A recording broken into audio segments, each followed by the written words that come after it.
Good morning. Good morning. Welcome or welcome back to Bookeemonsters. My name is PK. It is Tuesday, May the 7th. Hope you're having a good day. Thank you very much for watching. If you're watching it now, thank you very much for watching it if you're watching it later when we repost it. Elena said, Good morning. Good morning, Elena. And she asked how I'm doing. I'm doing pretty okay. Had my cup of coffee, had a piece of toast. How are you doing? And she says she's doing good. She anticipated me. She is very good. Kim said, Good morning. Dogs are all fed and outside. Whew, I can relax now until this evening. I'm sure cleaning will be at the door soon, though, if he isn't already. You're my substitute mom for now. I'm not leaving. You're not leaving my sight. Oh, the babies. You'll miss them when they're gone, but when they're there, it's a handful, I am sure. All right. Well, today being Tuesday, we are going to be looking at the new releases of mystery and thriller. And I've got a lot of tabs up, so we better get going to it. The quick announcements, we do have sprints tonight at 6 p.m. Mountain Time, 8 p.m. Eastern. They'll go for 2.5 hours. I do every Tuesday and Thursday evenings and then Saturday afternoons. Bring your own book, work on a project, or just close your eyes. It is time carved out for you to do whatever it is that makes you happy. All right, let me get rid of this banner now that I put it up. Which way are we going to go?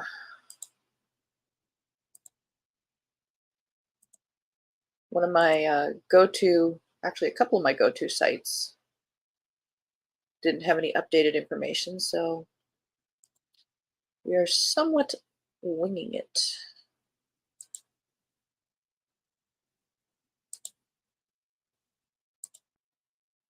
Yeah, we can start here.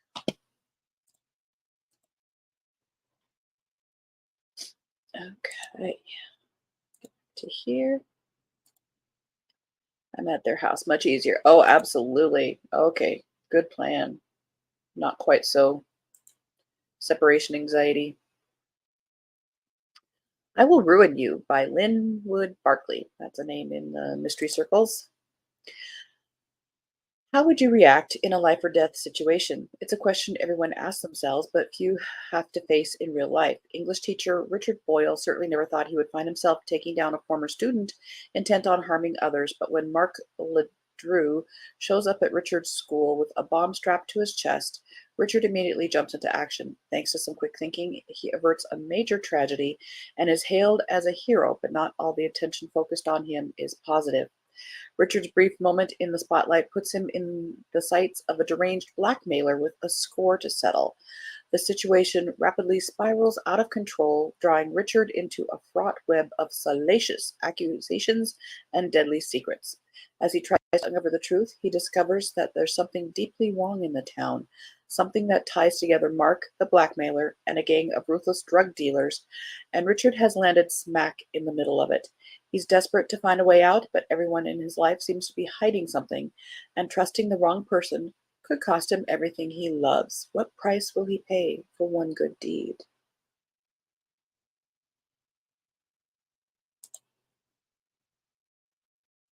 That definitely would suck.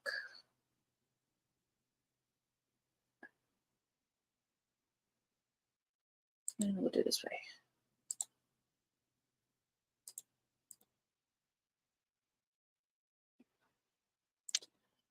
And the James Patterson crew has a new one out. I did double check the date, and it is out today. Mary says, Good morning. Happy Tuesday. Another volunteer day at the library. Have a romance hold to pick up too. Awesome. That sounds like a lovely day. This is the 24th hour. Is this the end? A Woman's Murder Club thriller number 24 by James Patterson and Maxine Pietro. I think it was Tammy who was recommending this one, the series. It's been on my radar for sure. SFPD, San Francisco PD Sergeant Lindsay Boxer, Medical Examiner Claire Washburn, Assistant District Attorney Yuki Castellano, and crime writer Cindy Thomas gather at one of San Francisco's finest restaurants to celebrate exciting news. Cindy is getting married. Before they can raise their glasses, there's a disturbance in the restaurant. A woman has been assaulted. Claire examines the victim. Lindsay makes an arrest. Yuki takes the case. Cindy covers it. The legal strategy is complicated by gaps in the plaintiff's memory and the shocking reason behind her ever changing testimony. As Yuki leads the prosecution, Lindsay chases down a high society killer whose target practice may leave the Women's Murder Club short a bridesmaid or two.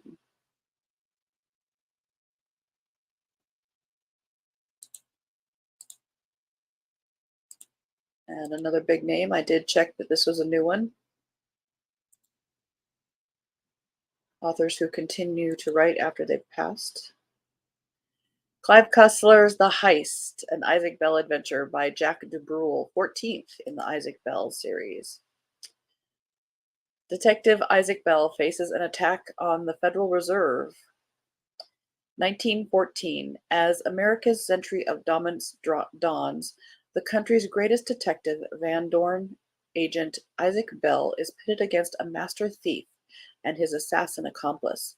They're plotting to pull off the greatest heist in America's history, the theft of $1 billion from the newly created Federal Reserve. When an aerial attack is launched against Woodrow Wilson's yacht during a meeting among the Federal Reserve's branch leaders, Bell thwarts it, only to find that the strike was just the opening of an even deadlier gambit. It's up to Bell to find the link between the attack, the mysterious death of a Newport heiress, and growing evidence of an imaginably audacious heist.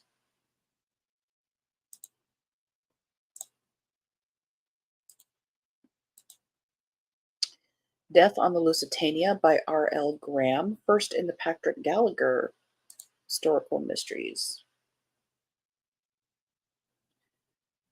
Welcome on board the Lusitania's final voyage. New York, 1915. RMS Lusitania, one of the world's most luxurious ocean liners, departs for war-torn Europe. Among those on board is Patrick Gallagher, a civil servant in Her Majesty's government tasked with escorting a British diplomat back to England.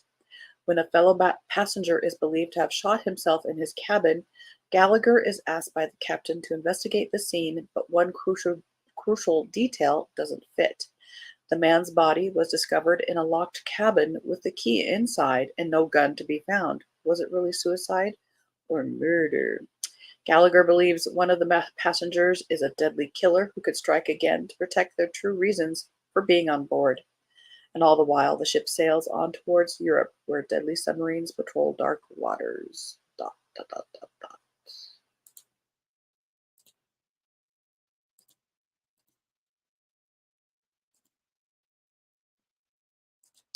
Starstruck, a Hollywood mystery by Marjorie McCown, second in that series. Costumer Joey Jessup is working on a movie set in 1930s Hollywood and starring two of the world's biggest stars. The male lead is also a dedicated social activist, and the female lead, Jillian Best, is known for her lifestyle brand. After a hit and run near the set, Joey realizes that the car involved belongs to Jillian, and she begins to wonder if the actress has more to hide than her Botox appointments. That doesn't sound like the 1930s. Her suspicions deepen when Jillian's personal assistant Rita vows to get revenge for Jillian, replacing her, and is found dead shortly after. Jillian quickly labels Rita's death a suicide, and the police seem to agree, but Joey isn't so sure. With the police standing aside, it's up to Joey to dig up the truth, but Hollywood stars know how to keep their secrets close, and a woman like Jillian Best won't take kindly to someone sniffing around her affairs. Joey is certain that Jillian has something to hide, and she's determined to find out what.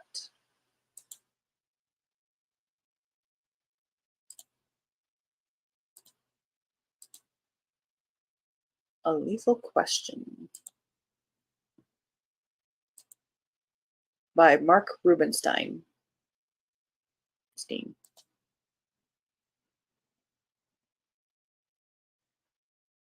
With one patient's question, a therapist's life careens off the rails. Manhattan psychiatrist Bill Madrian takes pride in the level of trust he establishes with his patients. For a patient to open up, they must truly believe that everything said in a therapy session remains confidential. But Bill has never realized the complications this confidentiality could present until he treats Alex Bronzy. One day, in a session with Alex, the young man asks, Hey, Doc, you want to know who clipped Boris Levenko? Bill can hardly believe his ears. Boris Levenko was a major crime boss who had been executed a few days prior. The question, so loaded with portent, gives Bill information he desperately did not want to hear. With this knowledge, Bill's life is upended and he begins a fight for survival that takes him and his loved ones on a nightmarish journey far beyond the realm of anything he could ever imagined. Bill has to entangle himself from a web of deceit and corruption or risk losing his career, his family, and his life. They are saying perfect for fans of Joseph Finder and Dennis Lehane. Kind of sounds like that.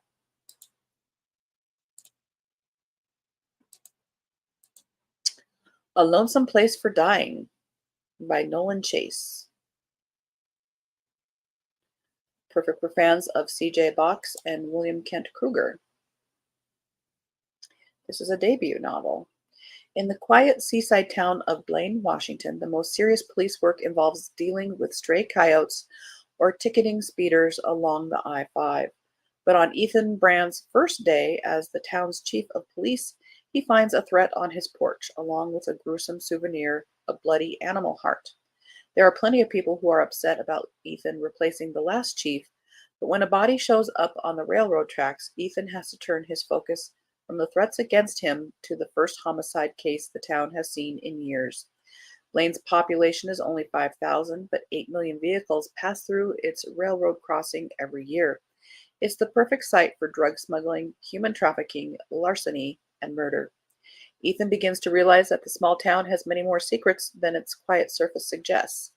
With no one to trust, his job already on the line, and the threats getting bolder and more reckless, Ethan Brand must find the killers and bring them to justice before anyone else winds up dead.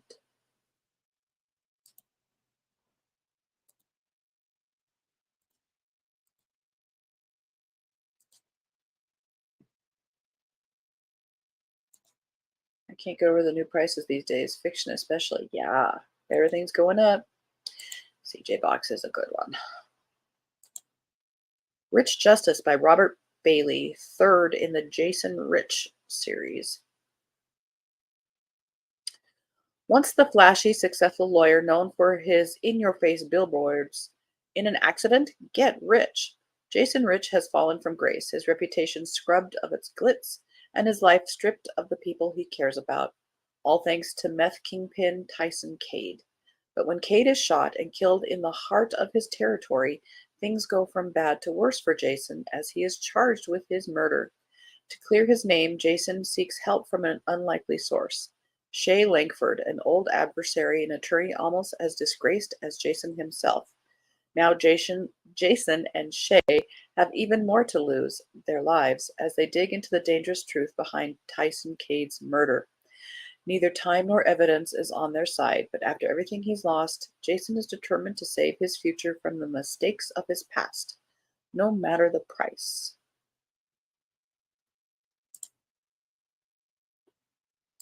Another big name, John Connolly.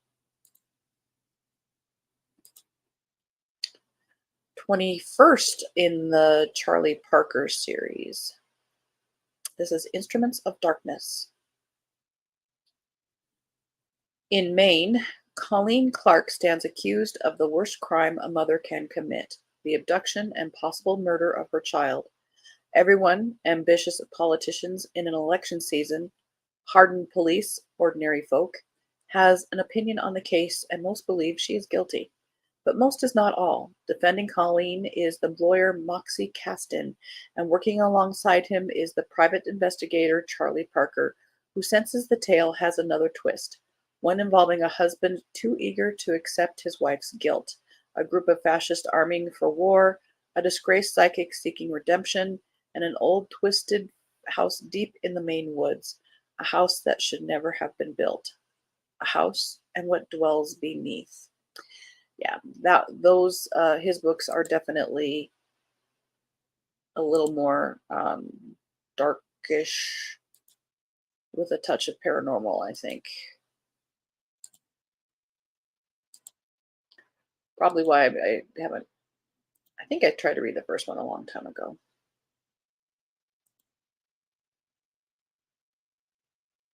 Long, long time ago. Probably book one. The Dare by Natasha Preston. Would you accept the dare? In Marley's town, seniors are given a prank as a rite of passage. A dare, if you will.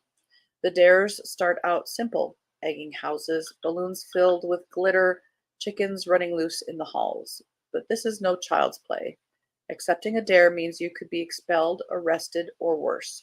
No one wants to back down from a dare, but saying yes has consequences too. Dot, dot, dot, dot, dot.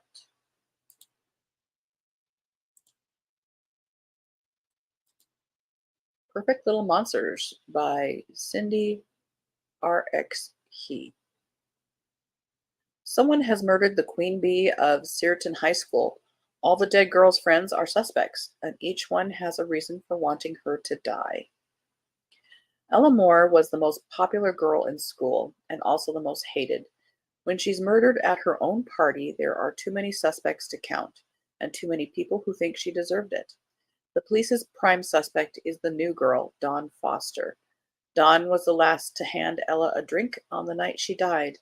Plus, all of Ella's friends with a motive for wanting Ella dead are more than willing to throw Dawn under the bus, if it means keeping the heat off themselves. But Dawn refuses to go down without a fight. She's determined to clear her name. As she delves deeper into the past, she discovers that Ella and her friends had major enemies, and someone is out for revenge. Dawn must uncover the truth before the police arrest the wrong suspect, and before the next person dies.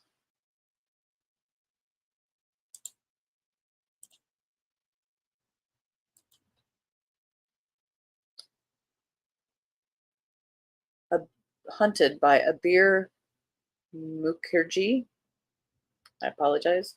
I am not saying that correct. I am absolutely sure.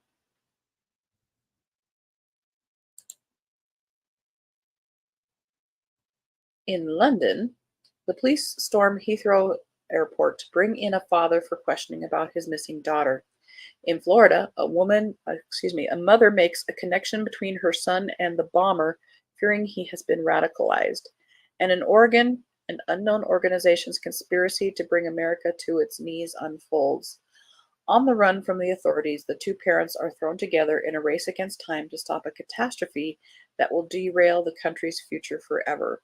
But can they find their kids before it's too late?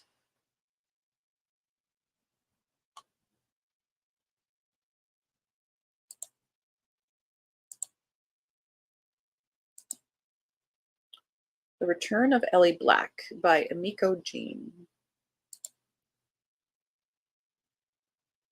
It's been 20 years since Detective Chelsea Calhoun's sister vanished when they were teenagers, and ever since she's been searching for signs, for closure, for other missing girls. But happy endings are rare in Chelsea's line of work. Then a glimmer. Local teenager Ellie Black, who disappeared without a trace 2 years earlier, has been found alive in the woods of Washington State. But something is not right with Ellie. She won't say where she's been or who she's protecting, and it's up to Chelsea to find the answers.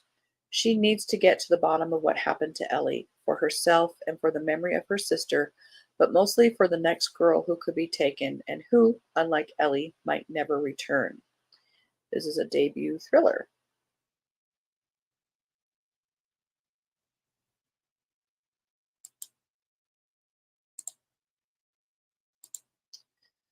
The 5-Year Lie, a domestic thriller by Serena Bowen.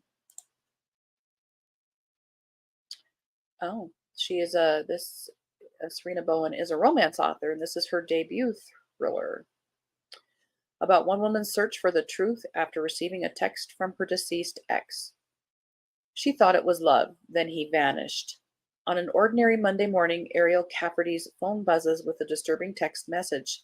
Something's happened. I need to see you. Meet me under the candelabra tree ASAP. The words would be jarring from anyone, but the sender is the only man she ever loved, and it's been several years since she learned he died. Seeing Drew's name pop up is heart-stopping. Ariel's gut says it can't be real. But she goes to the tree anyway. She has to. Nobody shows. But the text upends everything she thought she knew about the day he left her. The more questions she asks, the more sinister the answers get.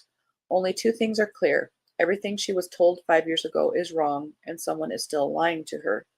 The truth has to be out there somewhere. To safeguard herself and her son, she'll have to find it before it finds her, and with it, the answer to what became of Drew.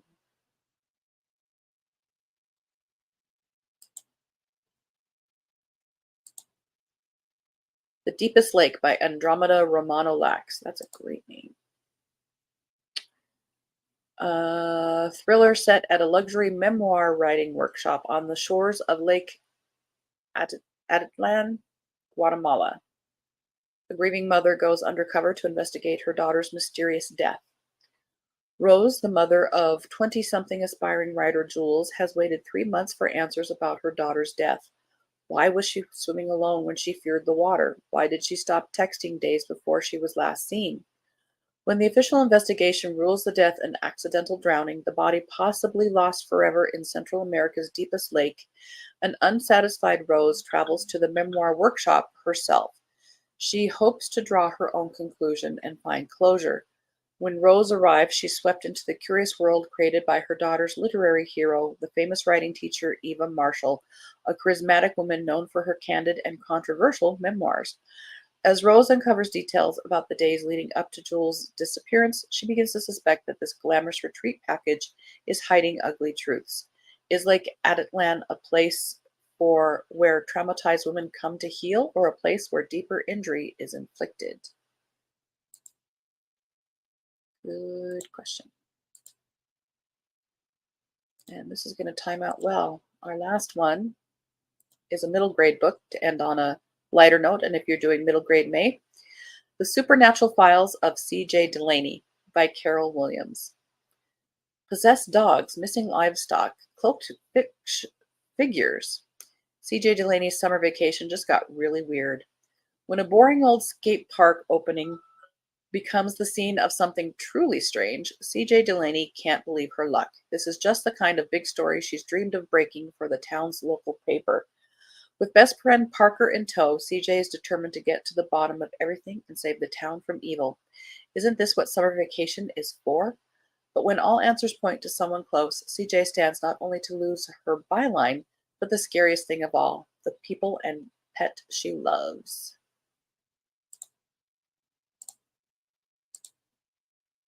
And that is what we have for today. Domestic thriller, interesting description. Those are a thing now. They are a really big thing right now. Okay, well, we made it. Tomorrow we'll be looking at the new releases in romance, and at quick glance on one of the websites, there's a lot, so we'll go through those quickly as well. We do have sprints tonight at 6 p.m. Mountain Time, 8 p.m. Eastern. Sometimes I start a few minutes early if things go well in that regard. So just keep an eye out if you want to get started early as well. I do every Tuesday and Thursday evenings at 6 p.m. Mountain Time, 8 p.m. Eastern. All righty, guys. Thank you so much. And I hope you have a very good Tuesday. Please take care of yourselves. Read good books. And as the banner says here, don't be a bookworm, be a bookie monster. Nom, nom, nom. Have a good day and God bless.